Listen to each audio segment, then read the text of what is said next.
এক ঘন্টা বৃষ্টির পর তীব্র থেকে তীব্র আকারে যানজট তৈরি হয়েছে ঢাকা বিজিবি সিনেমা হলের সামনে থেকে। লেগুনা যাত্রী এবং রিক্সার যাত্রী মারামারি পাল্টা জবাব। বর্তমানে দেশি আম বিক্রি হচ্ছে মাত্র 90 টাকায়। সিয়ামের জঙ্গলি এখন বিজিবি সিনেমা হলে।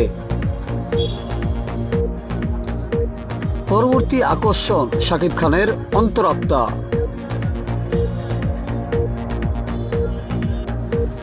রিক্সা এবং অটোরিকশার দাবানলে ঢাকা শহর। বৃষ্টির পর সবাই কাজে উদ্দেশ্যে তৈরি হচ্ছে নিউ মার্কেট যাওয়ার জন্য। রাস্তায় প্রচুর তীব্র থেকে তীব্র আকারে যানজট তৈরি হয়েছে।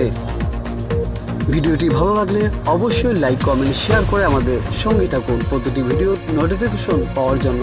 আল্লাহ হাফেজ।